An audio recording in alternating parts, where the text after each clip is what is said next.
À quoi servent les activités à distance ? Alors pourquoi c'est important et quel est le sens de ces activités à distance ? C'est que ce n'est pas le bénéficiaire qui se rend à son activité, mais c'est l'activité qui vient à son domicile. Déjà, ça permet pour ceux qui sont éloignés et qui ont un problème de mobilité de répondre aux premiers besoins, c'est-à-dire pratiquer des activités socioculturelles ou sportives. Deuxième point, les activités à distance favorisent effectivement le lien social parce que chaque semaine ou chaque mois, en fonction de l'activité choisie, vous pouvez retrouver un groupe dans lequel vous avez fait connaissance. Alors effectivement, durant les activités, on n'échange pas comme si on pouvait échanger autour d'un café. Pour autant, il y a une unité. Vous avez la notion d'un groupe qui se dessine.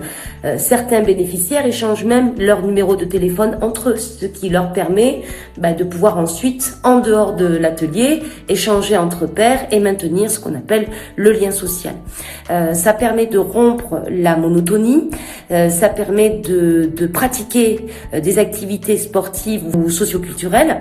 C'est-à-dire que la personne se mobilise dans une action pour elle de manière régulière et ce qui lui permet, en fonction de l'activité choisie, de prendre du temps pour elle et aussi de pouvoir échanger avec ses pairs. Quels outils utilises-tu pour rendre ces activités accessibles à tous ? Alors aujourd'hui, on a 2 formats de connexion pour se connecter aux activités à distance. Donc aujourd'hui, nous dispensons les activités sportives grâce à un lien Zoom. Nous avons également, pour les activités socio-culturelles, la possibilité de se connecter via des conférences téléphoniques. Donc, ça nécessite un minimum quand même d'autonomie de la part du bénéficiaire et quand même une certaine aisance aussi informatique. Comment les activités sont-elles perçues par les participants ?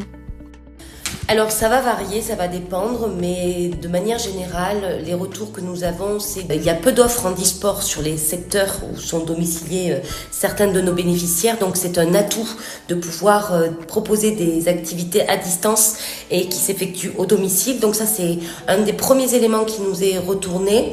Un autre élément, c'est que les activités à distance pour une grande partie des bénéficiaires permettent de rompre l'isolement, de maintenir le lien social, la forme physique. Ce qui est noté aussi sur quelques retours que nous avons, c'est des retours très positifs sur l'équipe encadrante qui est bienveillante et très souvent attentive aux besoins formulés par nos bénéficiaires. Quel est ton rôle dans le développement des activités à distance ? Donc mon travail intervient sur l'information et la communication auprès de nos bénéficiaires, la coordination des actions des prestataires, l'établissement des codes de connexion et l'envoi des programmes trimestriels à nos bénéficiaires et adhérents de l'UNADEV. En 2023, quand je suis arrivée au département des territoires, 6 activités prestées et bénévoles étaient dispensées aux activités à distance. À ce jour, nous en proposons 17. Qui peut s'inscrire et comment ? Alors, la première des choses pour participer aux activités à distance, il faut être impérativement inscrit et être à jour de son inscription à l'UNADEV.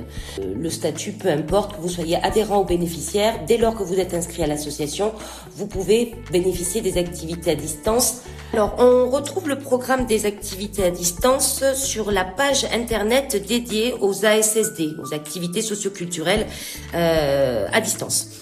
Depuis ce site internet et la page dédiée aux activités à distance, il y a un formulaire de contact qui arrive directement sur la boîte mail des ASSD, assd@unadev.com, et au besoin, je peux répondre de manière individuelle aux questionnements qui pourraient survenir